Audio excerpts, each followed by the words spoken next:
देवता इतने स्वार्थी हैं कि भोले बाबा को विवाह के लिए तैयार तो कर लिया, लेकिन तैयारी कुछ नहीं करवाई। सब अपने अपने सजने संवरने में लग गए। लगे सवारण सकल सुर वाहन विविध विधान, अपने अपने विमान सजा रहे हैं, अपने आप को सजाने धजाने में लगे, लेकिन दूल्हा की कोई तैयारी नहीं, बारात की कोई व्यवस्था नहीं। कुछ गण आए, शिव जी को प्रणाम करके बोले बाबा सुनाए आपने विवाह की स्वीकृति दे दी। बोले बाबा बोले हां। तो आप विवाह करेंगे? बोले बाबा बोले हां। तो बाबा घर में कुछ है? भोले बाबा बोले घर में कुछ है, इसकी चिंता तो उसको हो जिसके घर हो, हमारे तो घर ही नहीं है, तो घर में कुछ है कि नहीं इस बात की कोई चिंता नहीं। देवता वो शिव जी के गण बोले बाबा जिसके घर में विवाह होता है 4 रिश्तेदार आते हैं, आपका कोई आया नहीं? भोले बाबा बोले कि जिसका होता है उसका आता है, हमारे कोई है ही नहीं। कोई नहीं है? बोले नहीं कोई तो है। कौन है? बोले एक है। कौन? कि नाता एक राम जी से दूजा नाता तोड़ दे है? और आशा एक राम जी से दूजी आशा छोड़ दे। हमारा नाता तो केवल राम जी से है, ठाकुर जी से है। अच्छा तो वो तो श्रीपति हैं। भोले बाबा ने कहा है तो बोले उनसे ही कुछ मांग लिया जाए। भोले बाबा ने कहा क्यों? बोले जब कोई दूल्हा बनता है तो बढ़िया रथ चाहिए, एक बढ़िया मुकुट चाहिए, सब व्यवस्था चाहिए। अब अपने पास तो कुछ कैलाश पर है नहीं।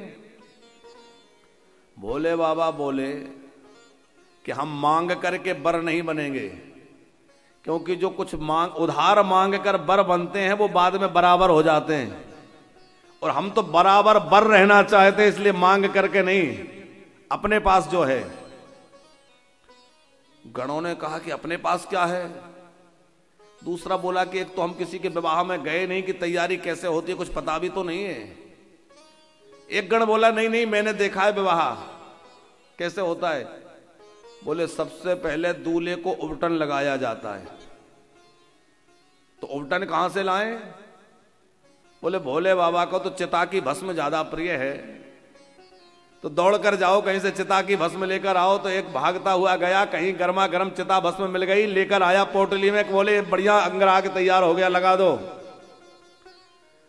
चिता भस्म। एक बोला कि सुनो दूल्हा के सिर पर मुकुट रखा जाता है। भोले बाबा बोले मुकुट?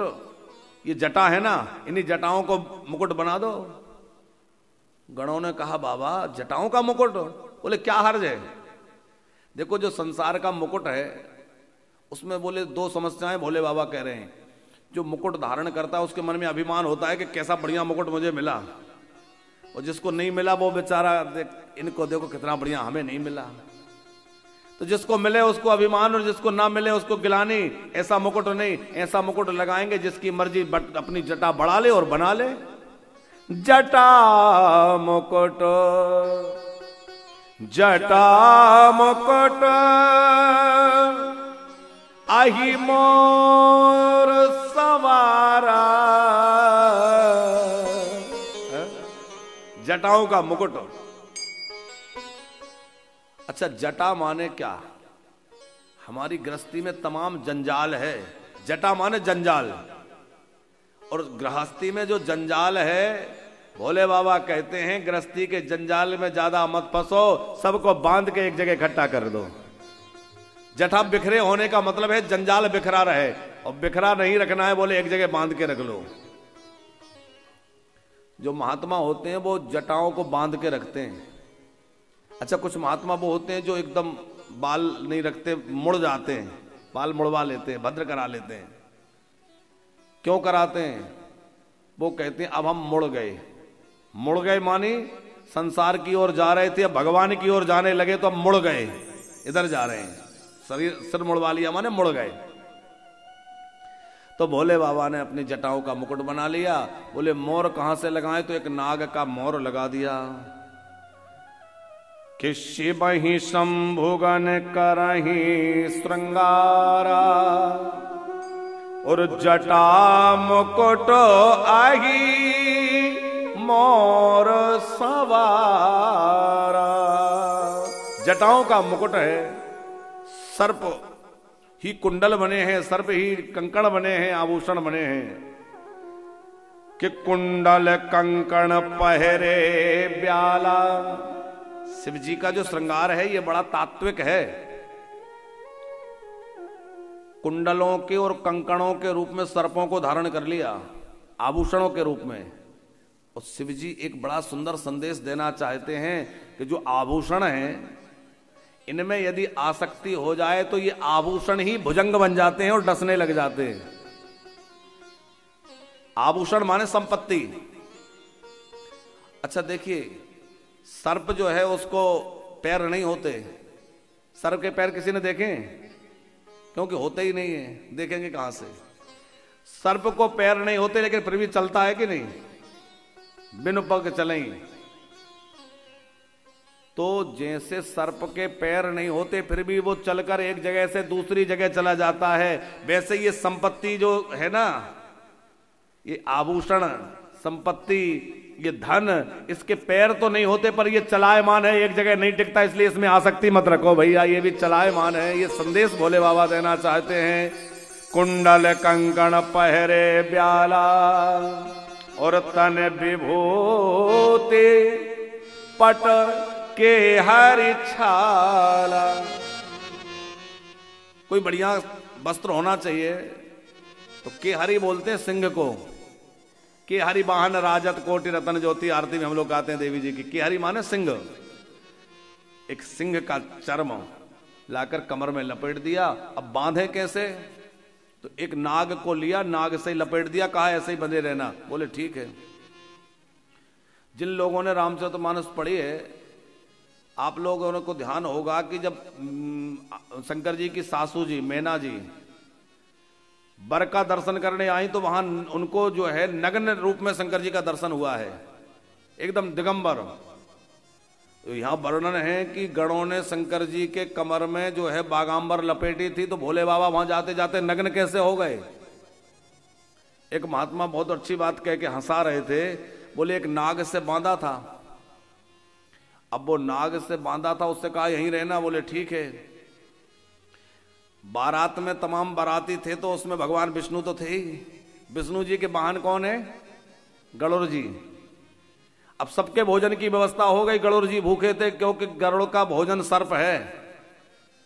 तो गरुड़ जी भूखे थे, क्या चाहिए? बोले सर्प। तो सर्प तो सब सजे हुए थे, यदि कहीं एक भी कम हो तो श्रृंगार बिगड़ जाएगा। ये मोर लगा है, ये कुंडल है, ये हार है, ये सब कंकण बने हुए थे। तो बोले ऐसा करो कि कमर में ये लगता फालतू लपटा हुआ है, तो ये कमर वाले को निकाल के खा लो। वो ध्यान नहीं दिया कि इससे बाघांबर बंधा है, जो कमर में लपटा था उसी को उन्होंने ले लिया। कौन ने? गरुड़ जी ने। और जैसे ही गरुड़ जी ने उस सर्प को लिया तो कमर की बाघांबर खुल के नीचे गिर गई और भोले बाबा जो है दिगंबर हो गए। हंसने के लिए है ये बात। बाकी वास्तविकता यह है कि भगवान शंकर ने जानबूझकर अपना विकट रूप दिखलाया था माता मैना को। बाद में बड़े सौम्य हो गए थे, बड़े सुंदर बन गए थे, लेकिन मैना रानी को डराने के लिए पहले जो है विकट रूप बनाया था। तो नग्न और बड़ा विचित्र रूप दिखाया माता को। भगवान शंकर का कैसा स्वरूप हो रहा है, सज रहे हैं कि कर त्रिशूल अरुडमरु विराजा और चले बसहो चढ़ी बाहनी बाजा।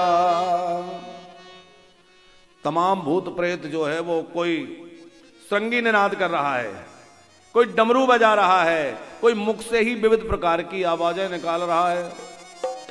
और शिव जी के गण भोले बाबा से कहा कि चलिए रथ में बैठिए। रथ कहाँ है, कहीं से मंगवाएं? बोले नहीं, वो नंदी अच्छा है।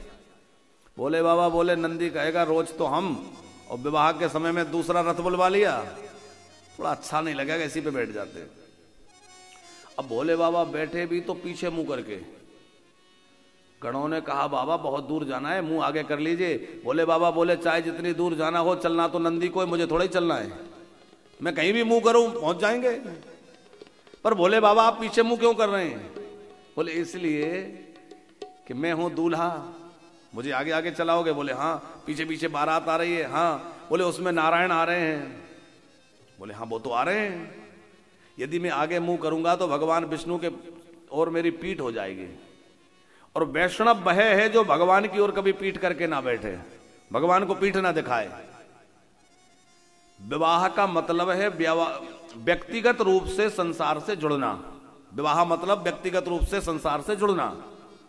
भोले बाबा ने कहा कि मैं भले ही संसार से जुड़ने जा रहा हूं, पर दृष्टि में मैं संसार को नहीं, दृष्टि में भगवान को रखकर आगे बढ़ना चाहता हूं। मेरे दृष्टि के सामने भगवान रहे। हम लोग भले ही संसार में प्रवृत्त होते हुए लगे, संसार में प्रवृत्त हों, लेकिन दृष्टि में भगवान रहें तो संसार में बसेंगे तो, पर संसार में फंसेंगे नहीं है? भोले बाबा का वो समाज, श्रृंगी भृंगी नंदी सब हर हर महादेव करते चल रहे हैं। विष्णु भगवान ने देखा दूल्हे का रूप, राम राम राम, ऐसा वर। देवताओं से कहा कि दूसरे के नगर में जाकर के बड़ी हंसी होगी, दूल्हा बड़ा विचित्र है। अब विष्णु भगवान ये तो नहीं कह सकते थे कि इनसे अलग हो जाओ। क्या बोले कि देख शिवहि सुरत्रिय मुस्काही। देवांगनाएं हंसते हुए कह रही हैं कि इस दूल्हे के जैसी दुल्हन तो सारे संसार में नहीं है। बरलायक दुल्हीन जग नाही। अब जो है विष्णु भगवान ने कहा कि अपना अपना समाज लेकर के अलग हो जाओ। ये नहीं कहा कि दूल्हे को अलग कर दो, बोले अपने अपने समाज के साथ अलग हो जाओ। तो सब लोग अलग हो गए तो शंकर जी अपने गणों के साथ अकेले पड़ गए। भोले बाबा समझ गए। उन्होंने एक गण से कहा कि हमारे अपने सेवकों को बुलाओ। भृंगी नाम का एक शिव जी का गण है, दौड़ता हुआ गया और एक शमशान में बैठ कर के दुनिया भर में जितने भी शमशान हैं, उनमें रहने वाले जितने भी भूत प्रेत हैं, सबको आवाहित किया। और जैसे ही अभिमंत्रित करके सबको आवाहन किया तो जितने संसार भर में भूत प्रेत डाकनी साचनी पिशाचनी रहते हैं, सब हर हर महादेव करते हुए कैलाश की ओर आ गए। हर हर महादेव।